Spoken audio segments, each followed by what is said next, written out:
So we're going to be changing the driver's side axle on this Honda Civic.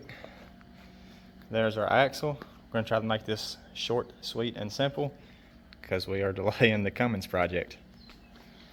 So first thing we're going to do is remove your wheel. Put your car up on jack stands. The lugs on this one were 19 millimeters. Then we're going to take and remove this nut. Now to remove this nut, if you'll notice, it's got a dimple knocked in it right here. We're going to use a screwdriver, knock that back out, zip that nut off. That nut is a 33 millimeter. I think I just said that, but yeah.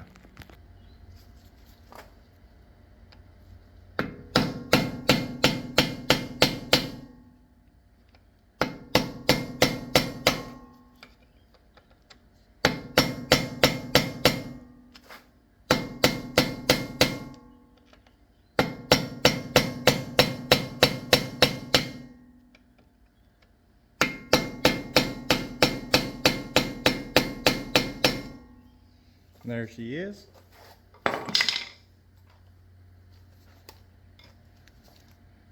.32 millimeter socket. Set that nut off to the side. Our new CV axle has got a new nut. Now, excuse me, y'all. If you look underneath right here, we're gonna have three 17 millimeter nuts. Maybe they're bolts. Let's look. All right, so y'all can see they are nuts. So we're going to take these off. Then we're going to put a pry bar between our control arm and our knuckle and pry those apart so we can swing this knuckle assembly out.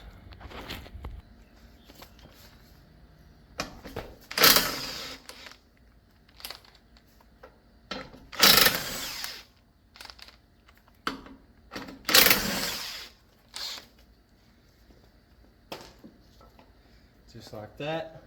Now we're going to put our pry bar in here. Now be careful of the dust shield on the back. Don't pry against that, otherwise you'll have a scraping noise.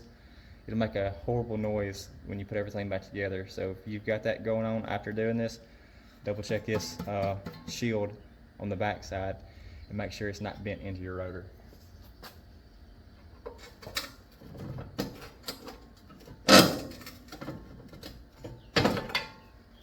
So, just like that. Now, give the end of our CV axle right here a tap to make sure it's loose. If you live up north, you'll probably have a little bit more challenging time. Put some penetrating oil on it. Right, now let's see if we can swing it out a little bit. Yeah, that way we know we're not hitting against the transmission.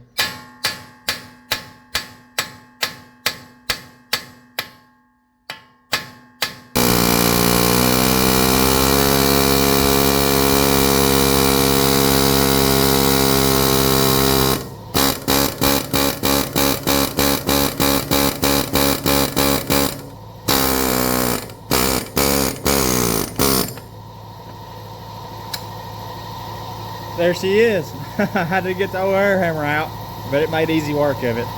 So penetrating oil and persistence, and you'll get that loose. The main thing, make sure you're holding your knuckle assembly out so you're not beating that shaft back into the transmission. Alright, so it's hot out here today. I know most of you are probably not going to have an air hammer, so you can keep using your hammer, penetrating oil.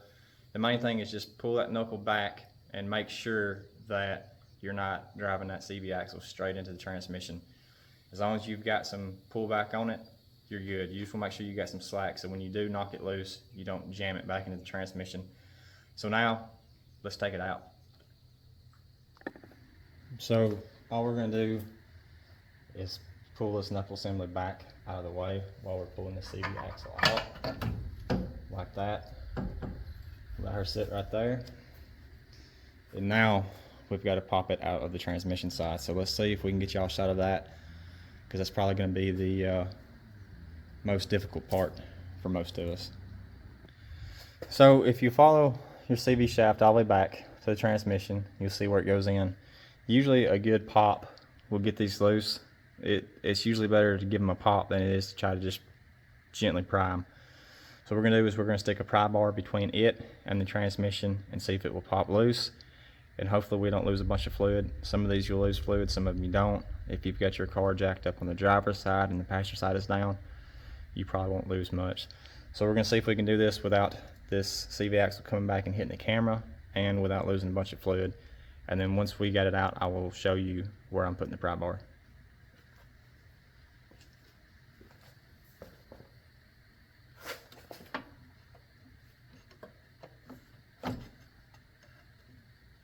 All right, so that's all it took.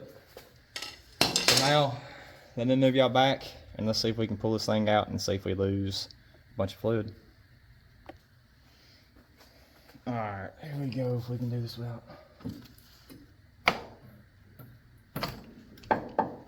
No fluid loss. A little wobbly. So, this retaining ring is what holds the CV axle in. That's the reason it's best to just give it a pop. It'll usually cause that ring to collapse and allow it to come out.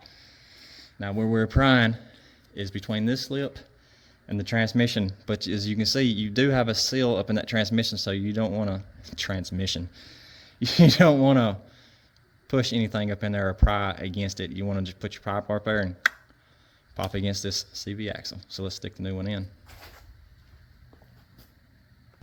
So we got our new CV axle here. And what we've done, we've put a light coating of grease on it where it's going to be going through that seal. You can use transmission fluid, grease, pretty much anything you want. It's not going to matter because it's such a small amount. Don't gob it full of grease. We just want to slick it up that way it slides. So don't forget how it went back in. We will ease it up in there. And I'm probably going to be in y'all's way here. Line it up. You want to feel your shafts line up so we're not able to spin it, but we're able to move. And then we're just going to give it a good pop to get it in. Again, I found it's a lot easier and safer. Just give it a good pop to get it in there real quick than it is to try to gently push it in. Just give it a pop, be done. So now we'll take this nut off. We will pull our knuckle assembly back, slide this in back in.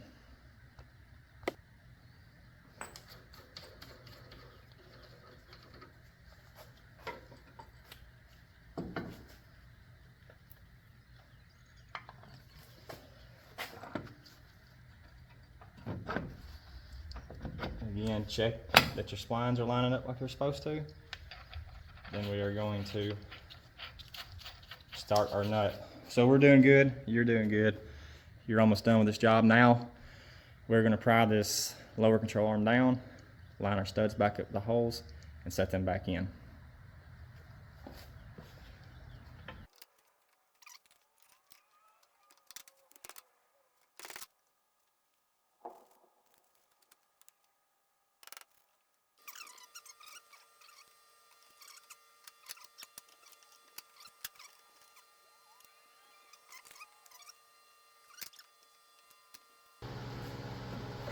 Oh, and there they go. Alright. CV axle's not lined up, but we got our 3 studs started. Reach back here on the back side. Hopefully she's not enough of a bind we can't move her.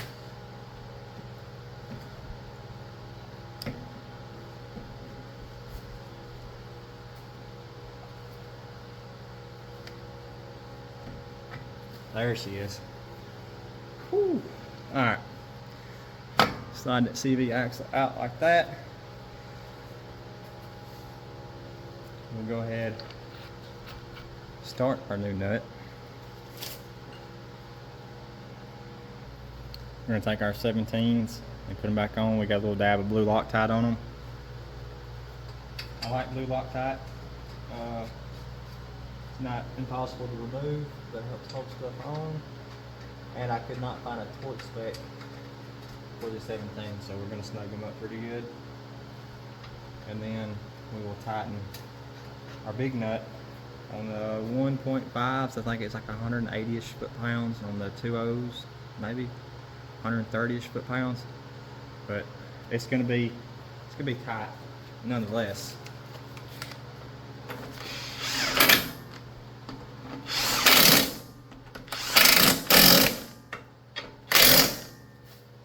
Go back and check those with the hand wrench.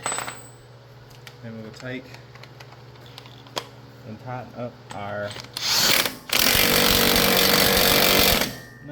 there.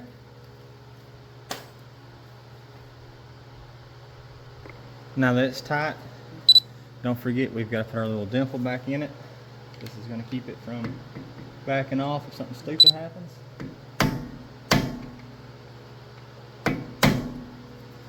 And there it is. So not too bad. We had to turn fans back on. It got hot out here. But yeah, pretty simple. 30-minute job if you get lucky, if your axle's not stuck. So hopefully I found this useful. If you did, let me know. If you didn't, let me know. As always, hit that like and subscribe. I appreciate y'all watching, and user engagement, y'all actually putting comments means a lot. I get to see people being successful with their projects. But anyways, any questions, put them in the comments. Any comments, put them in the comments. And yeah, y'all have a good evening, and check out some more of my videos.